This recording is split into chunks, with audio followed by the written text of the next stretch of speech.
નમસ્કાર મિત્રો, સ્વાગત છે તમારું અમારી યુટ્યુબ ચેનલમાં। તો મિત્રો, જીપીએસસી એટલે કે ગુજરાત જાહેર સેવા આયોગ દ્વારા એસટીઆઈ એટલે કે રાજ્ય વેરા નિરીક્ષકની પોસ્ટ પર ભરતી જાહેર કરવામાં આવી છે। તો ભરતી વિશે તમામ માહિતી એક જ વિડીયોમાં મેળવી લેશું, પરંતુ તે પહેલા વિડીયો ગમે તો લાઈક અને શેર કરી દેજો, ચેનલમાં નવા હોય તો ચેનલને સબસ્ક્રાઇબ કરી દેજો। તો ચાલો મિત્રો, વિડીયોની શરૂઆત કરીએ।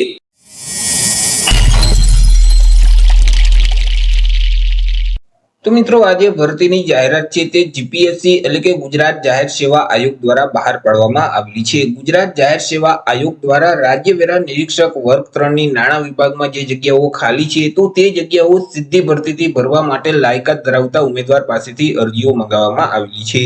તો સૌથી પહેલા વાત કરી લઈએ કંઈક અગત્યની તારીખ વિશે। હવે મિત્રો, આ જે ભરતી છે તેમાં જો તમારે અરજી કરવી હોય તો ઓનલાઈન અરજી ફોર્મ ભરવાનું રહેશે। ઓનલાઈન અરજી ફોર્મ છે તે આવતીકાલથી એટલે કે 3/10/2025 થી શરૂ કરી દેવામાં આવશે। 3/10/2025 બપોરના 1 વાગ્યાથી અરજી ફોર્મ શરૂ થઈ જશે અને 17/10/2025 સુધી તમે ઓનલાઈન અરજી ફોર્મ ભરી શકશો। ઓનલાઈન અરજી ફોર્મ છે તે જે જીપીએસસી નું ઓજાર્સનું પોર્ટલ છે એટલે કે gpsc-ojars.gujarat.gov.in નામની જે વેબસાઇટ છે તે વેબસાઇટ ઉપર જઈ તમારે 17/10/2025 સુધીમાં ઓનલાઈન અરજી કરવાની રહેશે। વાત કરી લઈએ જગ્યા વિશે કે કુલ કેટલી જગ્યા છે અને કેટેગરી મુજબ કેટલી જગ્યા રહેશે। તો કે અહીં મિત્રો કુલ 323 જેટલી જગ્યા પર આ ભરતી જાહેર કરવામાં આવેલી છે। હવે આ જે 323 જગ્યા છે તેમાંથી બિન અનામત વર્ગના જે ઉમેદવાર છે તેના માટે 139 જેટલી જગ્યા રહેશે। આ જે 139 જગ્યા છે તેમાંથી 46 જગ્યા મહિલા માટે અનામત રહેશે। તે સિવાય ઈડબ્લ્યુએસ એટલે કે આર્થિક રીતે નબળા વર્ગના જે ઉમેદવાર છે તો તેના માટે 25 જગ્યા છે। 25 જગ્યામાંથી મિત્રો 8 જગ્યા મહિલા માટે અનામત રહેશે। સામાજિક અને શૈક્ષણિક રીતે પછાત વર્ગના જે ઉમેદવાર છે તેમના માટે 85 જગ્યા છે। 85 માંથી 29 જગ્યા મહિલા માટે અનામત રહેશે। અનુસૂચિત જાતિના જે ઉમેદવાર છે તો તેના માટે 23 જગ્યા છે। 23 માંથી 7 જગ્યા મહિલા માટે અનામત રહેશે। અનુસૂચિત જનજાતિના જે ઉમેદવાર છે તેના માટે 51 જગ્યા છે। 51 જગ્યામાંથી 16 જગ્યા મહિલા માટે અનામત રહેશે। આવી રીતે કુલ 323 જેટલી જગ્યા પર આ ભરતી જાહેર કરવામાં આવેલી છે। આ જે 323 જગ્યા છે તેમાંથી મિત્રો દિવ્યાંગ વ્યક્તિ માટે 13 જગ્યા, જ્યારે માજી સૈનિક માટે 32 જગ્યા અનામત રહેશે। વાત કરી લઈએ મિત્રો પે સ્કેલ એટલે કે પગાર ધોરણ વિશે કે ઉમેદવારોને કયા પગાર ધોરણ મુજબ પગાર આપવામાં આવશે। તો ઉમેદવારોને પ્રથમ 5 વર્ષ સુધી તો ફિક્સ પગાર મળવાપાત્ર થશે। દર મહિને ₹49,600 ફિક્સ પગાર આપવામાં આવશે। 5 વર્ષ પૂરા થઈ જશે એટલે પે મેટ્રિક લેવલ 7 મુજબ ઉમેદવારોને પગાર મળવાપાત્ર થશે। એટલે કે ₹39,900 થી લઈ 1,26,600 નું જે પગાર ધોરણ છે તે મુજબ ઉમેદવારોને પગાર આપવામાં આવશે। વાત કરી લઈએ એજ્યુકેશન ક્વોલિફિકેશન એટલે કે શૈક્ષણિક લાયકાત વિશે। અરજી ફોર્મ ભરવા માટે ઉમેદવારની શૈક્ષણિક લાયકાત કેટલી હોવી જોઈએ। તો કે ઉમેદવારોએ કોઈ પણ સરકાર માન્ય યુનિવર્સિટીમાંથી કોઈ પણ વિદ્યા શાખામાંથી સ્નાતકની પરીક્ષા છે તે પાસ કરેલ હોવી જોઈએ અથવા તો તે સમકક્ષની પરીક્ષા પાસ કરેલ હોવી જોઈએ। જે ઉમેદવારોએ સ્નાતકની પરીક્ષા પાસ કરેલ છે તે ઉમેદવાર આ ભરતીમાં અરજી ફોર્મ ભરી શકશે। સાથે સાથે ઉમેદવાર પાસે બેઝિક કોમ્પ્યુટરનું નોલેજ હોવું જોઈએ।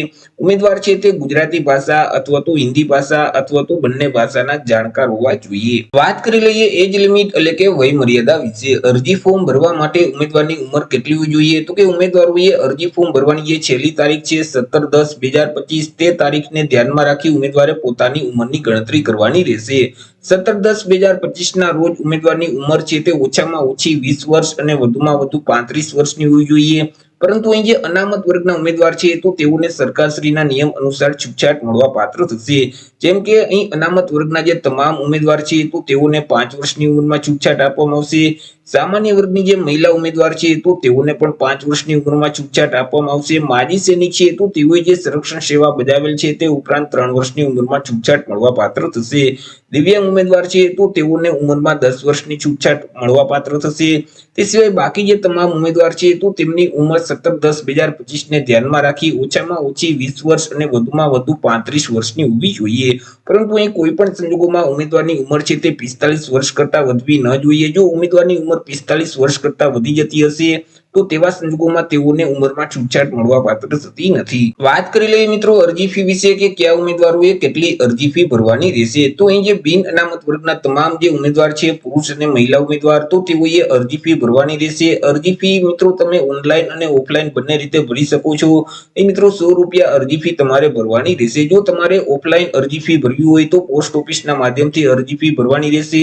પોસ્ટ ઓફિસના ચલણની પ્રિન્ટ કાઢી અને કોમ્પ્યુટરની સુવિધા ધરાવતી કોઈ પણ પોસ્ટ ઓફિસે જવાનું રહેશે અને ત્યાં તમારે અરજી ફી તરીકે ₹100 પ્લસ જે પોસ્ટ ઓફિસનો સર્વિસ ચાર્જ લાગે તે અલગથી ચૂકવી અને તમારે અરજી ફી ભરી દેવાની રહેશે. જો તમારે ઓનલાઈન અરજી ફી ભરવી હોય તો મિત્રો તમારે net banking, credit card, debit card કે યુપીઆઈ ના માધ્યમથી ઓનલાઈન અરજી ફી ભરી શકશો. વાત કરી લઈએ સિલેક્શન પ્રોસેસ વિશે કે ઉમેદવારનું સિલેક્શન કેવી રીતે કરવામાં આવશે. તો ઉમેદવારનું જે સિલેક્શન છે તે અલગ અલગ 2 સ્પર્ધાત્મક પરીક્ષાના માધ્યમથી કરવામાં આવશે કે જેમાં સૌથી પહેલા તો તમામ ઉમેદવારોની એક પ્રાથમિક પરીક્ષા લેવામાં આવશે. આ જે પ્રાથમિક પરીક્ષા છે તે મિત્રો હેતુલક્ષી પ્રકારની રહેશે એટલે કે તેમાં એમસીક્યુ પ્રકારના પ્રશ્ન પૂછવામાં આવશે. કુલ 200 એમસીક્યુ પ્રકારના પ્રશ્ન પૂછવામાં આવશે. એક પ્રશ્નનો 1 માર્ક એટલે 200 માર્કનું પેપર રહેશે અને પેપર લખવા માટે તમને 2 કલાકનો સમયગાળો આપવામાં આવશે.